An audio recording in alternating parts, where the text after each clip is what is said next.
Good evening बच्चों। आज हम पॉलिटिकल साइंस का चैप्टर 2 पढ़ने जा रहे हैं, फेडरलिज्म।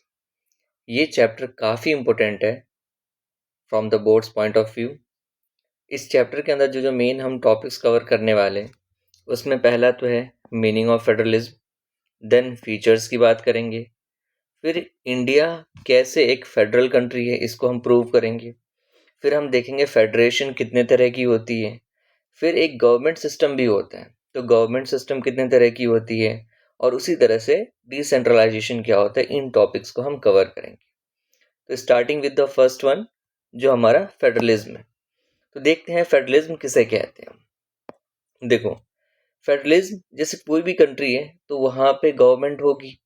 अब किसी कंट्री के अंदर कितने लेवल के ऊपर गवर्नमेंट है तो इसी को हम फेडरलिज्म कहते हैं। मतलब फेडरलिज्म एक सिस्टम है जहाँ पे दो या दो से ज़्यादा लेवल ऑफ गवर्नमेंट एग्जिस्ट करती है, उसे हम फेडरलिज्म कहेंगे, और ऐसी कंट्री को हम फेडरल कंट्री कहेंगे। फॉर एग्जांपल इंडिया की बात करें तो इंडिया के अंदर आपने देखा होगा कि 3 लेवल की गवर्नमेंट होती है। एक सेंट्रल गवर्नमेंट होती है जो पूरी कंट्री को देखती है, उसी तरह से एक स्टेट गवर्नमेंट होती है जो स्टेट लेवल का अफेयर्स देखती है, और म्यूनिसिपल कॉरपोरेशंस या कह लो जो म्यूनिसिपैलिटीज़ होती है, that is the third level of government. वो जो है आपका जो लोकल लेवल की चीज़ें हैं उसे देखती है। नाउ अगर हम बात करें, अब ये तो हो गया फेडरलिज्म का मीनिंग क्लियर हो गया। Now come to the second topic, that is what the features of federalism. अब कोई भी कंट्री फेडरल है या नहीं है, हम किन फीचर्स को लेके हम ये डिसाइड करेंगे whether the country is federal और नॉट। तो देखो, सबसे पहले हम देखते हैं जुरिसडिक्शन का। ठीक है, देखो फेडरल कंट्री में 2 लेवल ऑफ गवर्नमेंट होनी चाहिए, ये तो बेसिक है। उसके सिवा क्या है कि जितने भी, जैसे फॉर एग्जांपल मैंने कही सेंट्रल गवर्नमेंट होती है एक, और एक हमने कहा स्टेट गवर्नमेंट होती है। तो इन सब के पावर्स क्या है, लॉ मेकिंग को लेके, टैक्स लगाने को लेके, या फिर कैसे अपनी एरियाज को गवर्न करेंगे उसको लेके, ये ऑलरेडी कॉन्स्टिट्यूशन में मेंशन्ड होना चाहिए। मतलब जितने लेवल ऑफ गवर्नमेंट हो उसकी क्या पावर है ये स्पेसिफाइड होनी चाहिए। ठीक है, next independent judiciary. In case देखो, जब एक ही कंट्री है और वहां पे 2 या 2 से ज्यादा लेवल ऑफ गवर्नमेंट है तो ये तो पॉसिबल है ना कि दोनों के बीच में डिस्प्यूट होगा। हर एक बात पे तो दोनों एग्री नहीं करेंगे। इन केस अगर डिस्प्यूट होता है तो उसको रिजॉल्व करने के लिए कौन चाहिए, कोई एक बॉडी होनी चाहिए। तो एक इंडिपेंडेंट जुडिशरी होती है। जुडिशरी का मतलब कोर्ट कहते हैं ना, कोर्ट के सिस्टम को जुडिशरी कहते हैं। तो एक इंडिपेंडेंट जुडिशरी होती है अगर कोई जो डिस्प्यूट अराइज होती है 2 या 2 से ज़्यादा लेवल ऑफ गवर्नमेंट के बीच में, उसको रिजॉल्व करने की। उसी तरह से अगर हम बात करें फेडरलिज्म की, तो जहाँ 2 या 2 से ज़्यादा लेवल ऑफ गवर्नमेंट है वहाँ पे अगर आप कॉन्स्टिट्यूशन के अंदर कुछ चेंज लाना चाहते हो तो ऐसा नहीं कि आप अपनी मर्जी से ले आओगे। ऑब्वियस बात है, 2 या 2 से ज़्यादा लेवल ऑफ गवर्नमेंट एग्जिस्ट कर रही है, इट मीन्स कि दोनों लेवल ऑफ गवर्नमेंट का कंसेंट होना ज़रूरी है। तो consent of both level of government is mandatory to bring changes in the constitution. And lastly, जो कि बहुत इंपॉर्टेंट है, अब देखो कि टैक्सेस होते हैं। टैक्सेस कई तरह की होती हैं। एक होती है सेंट्रल गवर्नमेंट जो लगा सकती है, एक होती है जो स्टेट गवर्नमेंट लगा सकती है। तो अगर हम बात करें रेवेन्यू की, तो रेवेन्यू के सोर्सेज क्या होंगे इसको लेके भी कॉन्फ्लिक्ट हो सकता है ना। तो रेवेन्यू के जो सोर्सेज है, कहाँ कहाँ से स्टेट के पास रेवेन्यू आएगा, कहाँ कहाँ से सेंट्रल गवर्नमेंट के पास रेवेन्यू आएगा। तो ये भी चीज़ें जो है पहले से ही स्पेसिफाइड होती है कॉन्स्टिट्यूशन के अंदर, या फिर कह लो दूसरी जो लॉ की बुक है कंट्री की उसमें। ठीक है, अब जो हमारा थर्ड टॉपिक जिसे हमने कहा कि अब जैसे इंडिया को हम फेडरल कंट्री कह सकते क्या, तो देखो एक चीज याद रखना, जो फेडरलिज्म वर्ड है ना, फेडरलिज्म, ये हमारे कॉन्स्टिट्यूशन के अंदर कहीं भी मेंशन नहीं है। स्टिल वी से कि इंडिया एक फेडरल कंट्री है। जो फेडरलिज्म वर्ड है इंडिया के अंदर कहीं भी, इंडिया के कॉन्स्टिट्यूशन के अंदर कहीं भी मेंशन नहीं है कि इंडिया एक फेडरल कंट्री। हम कहते हैं जो इंडिया है वो यूनियन ऑफ स्टेट्स है। अगर हम ये कह रहे हैं कि इंडिया हमारी कॉन्स्टिट्यूशन, मतलब इसने हमारी कॉन्स्टिट्यूशन में ये नहीं लिखा हुआ कि इंडिया एक फेडरल कंट्री है, फिर भी हम इंडिया को फेडरल कंट्री क्यों कह रहे हैं? क्योंकि हमने कहा कि अगर कोई भी कंट्री को फेडरल कंट्री कहना या कहना वहां पे फेडरलिज्म एग्जिस्ट करता है, इट मीन्स कि फेडरलिज्म के फीचर्स वहां पे मिलने चाहिए। तो इंडिया की बात करें तो इंडिया की हम जो फीचर्स हैं उसको मैच करते हैं फेडरल फीचर से। अब हम देखेंगे अगर वो मिल जाता तो हम कहेंगे हाँ इंडिया को फेडरल कंट्री कह सकते हैं, नहीं तो कहेंगे इंडिया फेडरल कंट्री नहीं है। तो हमने क्या देखा था, पहली बात कि एटलीस्ट 2 लेवल ऑफ गवर्नमेंट होना चाहिए। तो हमने क्या देखा, इंडिया के अंदर 2 नहीं बल्कि 3 लेवल ऑफ गवर्नमेंट है। कौन कौन सी? एक हमने देखा सेंट्रल गवर्नमेंट, ठीक है, उसी तरह से हमने देखा स्टेट गवर्नमेंट, ठीक है, और फाइनली जो हमारा 1992 के बाद एक न्यू गवर्नमेंट फॉर्म होती है जिसे लोकल गवर्नमेंट कहते हैं ना।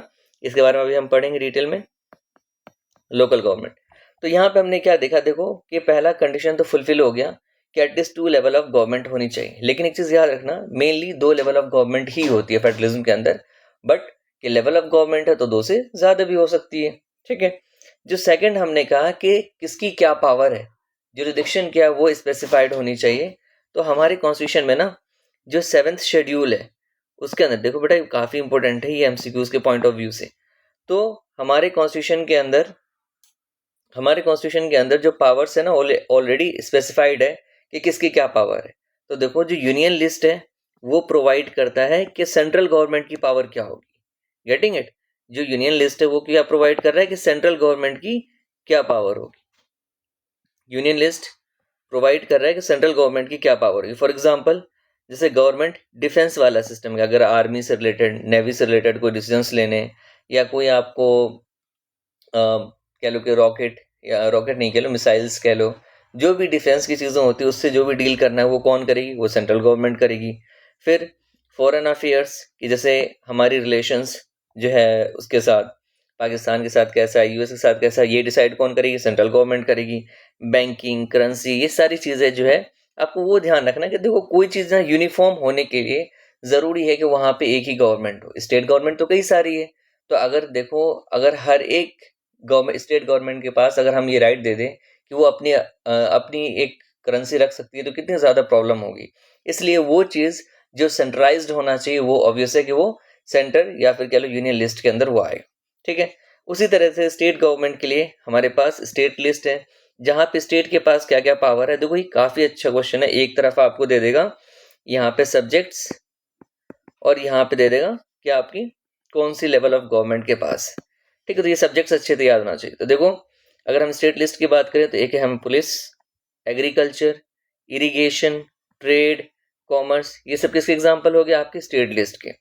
अब कॉन्करेंट लिस्ट क्या होता है, वो लिस्ट जिसके अंदर जो है आपकी सेंट्रल गवर्नमेंट और स्टेट गवर्नमेंट दोनों मिलकर लॉ बनाती है, क्योंकि वो कॉमन इंटरेस्ट की बात होती है। जैसे कि कोई इसके एग्जांपल ले लो, इसके अंदर है नहीं, लेट्स से इसका एग्जांपल अगर आप चाह रहे हो, जैसे मैरिज हो गया, एजुकेशन हो गया ना, फॉरेस्ट हो गए, तो इन सब से रिलेटेड जो लॉज होती है वो कॉन्करेंट लिस्ट के अंदर आती है। इसका मतलब जो सेंट्रल गवर्नमेंट है, स्टेट गवर्नमेंट दोनों मिलके जो है इसके ऊपर काम करेगी।